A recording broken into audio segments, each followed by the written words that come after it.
Flooring Models kit review time, something I've been looking for a while, shall we just say. As we all know, I am quite a Star Wars anorak. I am a geek, I love the genre, grew up with it, anything Star Wars gets my vote. I was a little bit sceptical when Bandai first were handed the torch really from Fine Molds of having the licensing for doing all the Star Wars stuff. Bandai had always been sort of like more of a toy company rather than a model making company. So I must admit, when we all heard about it, I think like a lot of people was a little bit skeptical about what we were going to get. Are we going to get snap tight kits, fast build kits, instead of those true detail ones that we're used to with Fine Molds over the years? Obviously Fine Molds, we've done everything from giant Millennium Falcons, their Y-Wings are exquisite, the X-Wings and everything else like that. They do brilliant kits, all of them. So when obviously I could get my hands on one of these, I grabbed the opportunity. Now this one here, as I say, has probably one of the most stunning box arts on the front, as you can imagine. So this is the T65X. I say I'm not going to bore you all to death with all the history and everything else like it. We've got some great a couple of reference photos from the first films, and then obviously we've got the kit itself done. Okay, right the way through. So your kit number, this is what it is 0191406, which gives you an idea of how many Bandai kick out. Alright, so there's the X-Wing, and then obviously there we go, there's the famous now with Lucas and Disney. They're the big ones we're hoping great things from, hopefully, in the future. So the kit itself, this is 1/72 scale. Obviously we're used to them 1/48. I can tell you now, I don't know if this is exclusive, but they are going to be bringing out the entire range at 1/48 as well. A lot of people have said, oh, it's just 1/72. Wait people, the 1/48s are coming out as well on this one. So as you can see, beautiful box art on the front, obviously done the trench run and all the rest of it. The kit itself, if we have a look at the instructions, bearing in mind this is Bandai, so it's all going to be a little bit Japanese in here, alright? So as you can imagine, things will open up backwards as well. This is for your decal placement. We'll talk about it in a moment. You get two versions. You can either have stickers, which apparently are very high quality stickers, or you've got your traditional decals. So if you want to do this a quick build or as a normal build, then you have the option both ways, okay? So as you can see, this is for your placements and your markings and all the rest of it. Sprue layout, we'll talk about obviously when we get to it in a moment, and everything else. Don't take any notes of that because you can't use it only if you're in Japan.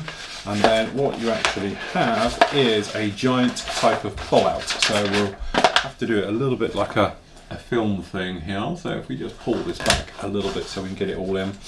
So as you can imagine, it's halfway to being a kit, it's halfway to being one of these snap type ones. So a lot of it is pretty straightforward, but the detail is all there, so just trust me on that as we look at the parts a little bit later. So generally, as you can see, at number one up here, running our way through, it's just going to be a case of actually getting the wing system put in, getting the engines put in, and all the things like that. And as I say, it's all a little bit click fit, but obviously you can glue as well, all right? Going all the way things, just being careful what glues, what doesn't, you'll see a little bit later. Putting the wing fold X together. So this section then goes to the top. If you're not used to this way of doing it, just read through your instructions first, okay? And then obviously for the other sides, we've got the actual parts all going in, as you can imagine, all in there and everything else. Okay, right your way through. It does look a little bit sort of basic down here, but bear with me. As I say, this bit looks like Lego, goes to the top section, which is then going to click, okay, together to actually lock in the X-Wings, and then they are positionable afterwards, okay.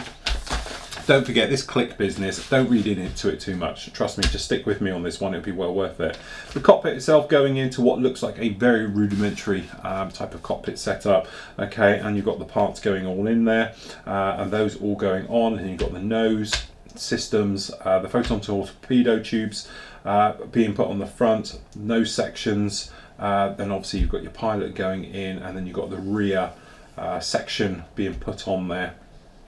Okay, and then there we go. I think we've got anything more on there. Okay, and that has it. I'm just looking for the stand. It does come with a beautiful stand. I've missed a bit. I was going to talk about it later. There we go.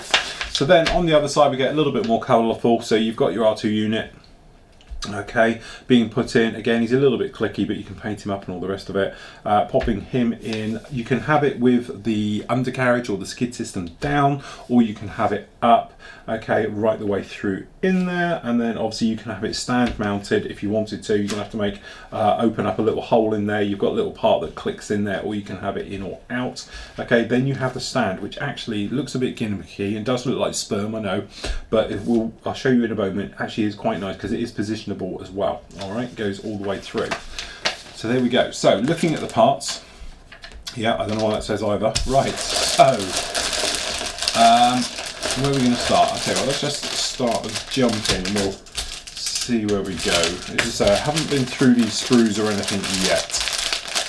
So when you're imagining, as we were just talking about this click business and all the rest of it, you're probably thinking like I was, that it's going to be very basic and all the rest of it.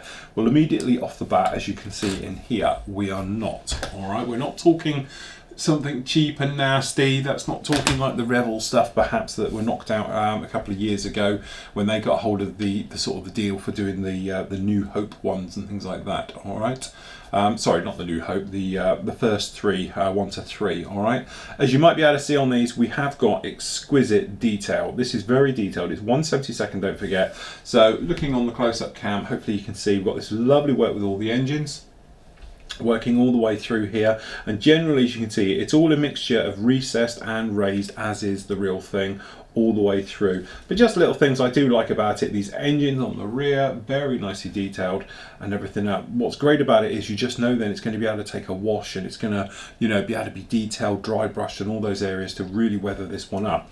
Giving you a sense of scale here, here's your little R2 unit just down on the end, bless him. Okay, right the way through like that. But as you can see, the laser cannons looking pretty good all the way through.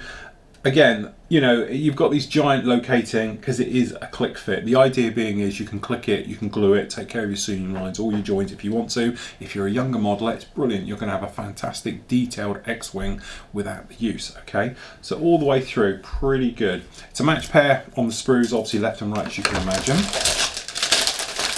It's all separately bagged, which is a nice touch, so you're not going to get any sprue rub.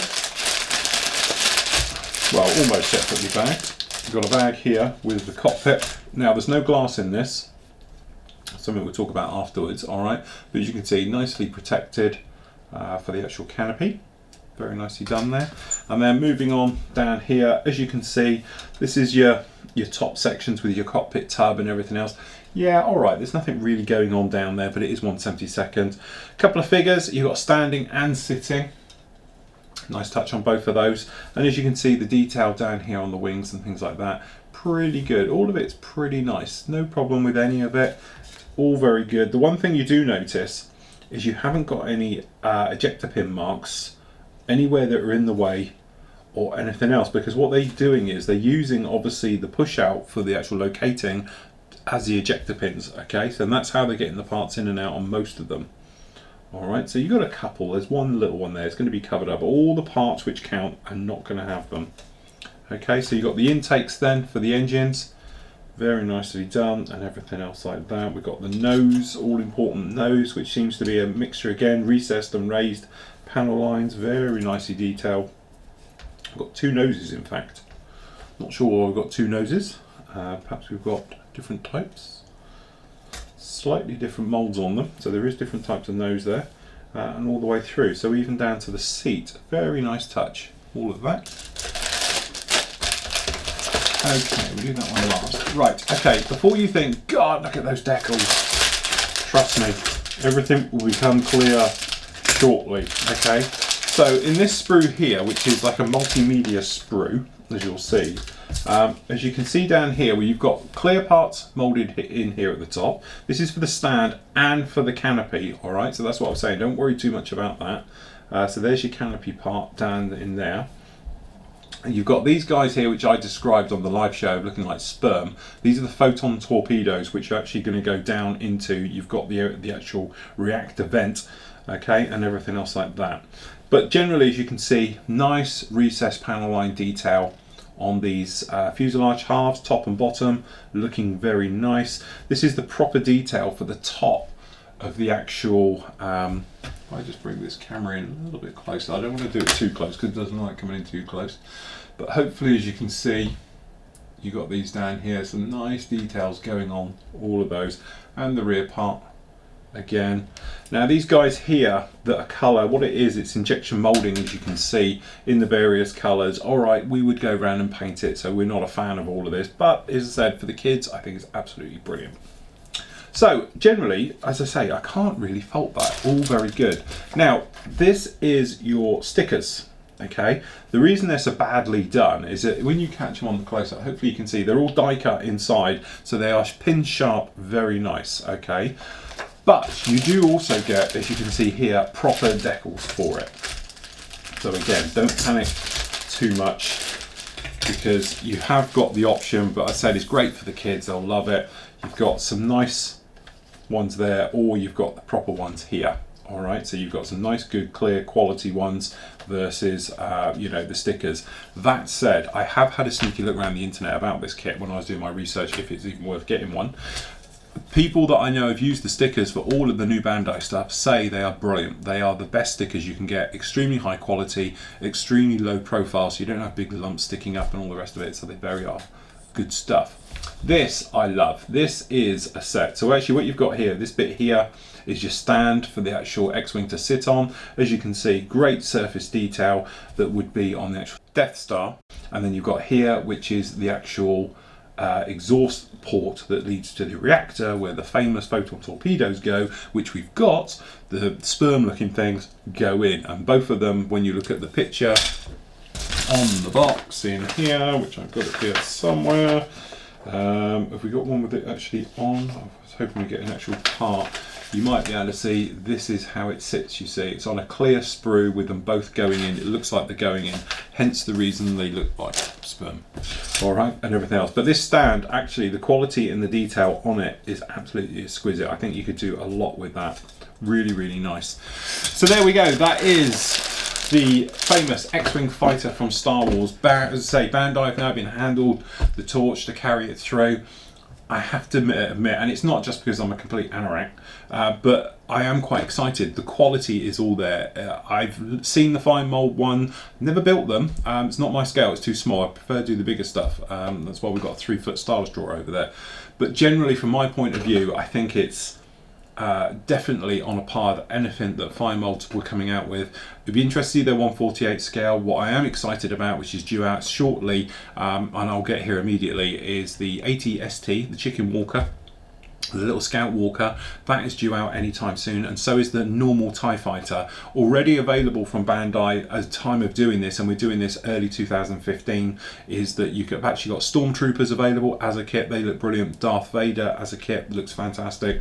The Darth Vader TIE Fighter, and a few other parts, but as I say, next month we're looking forward to some more stuff. I'll get in and go for it and see what they're like, but I will be getting the 1/48 version to go along, and I might even at some point have a dabble with this one and build and paint it and all the rest of it, and then I'm going to do the 1/48 because I have got down there the studio scale version as well in resin to do at some point, and that's a monster one. That's 1/16 scale, so that'll be an absolutely beautiful one to do as well. So there we go, that is the Bandai one. Price wise, very difficult to say at the moment. I had this, got it off of eBay, to be honest, from a UK trader who's got it in, but as I said, it's the thing is, if you're going to go and get them at the moment from Japan, they're going to cost you around about a £30 delivered mark to get them in. There's a little bit of money for something so small, but you certainly get a lot of plastic in there, so I would have to give it a very highly recommended.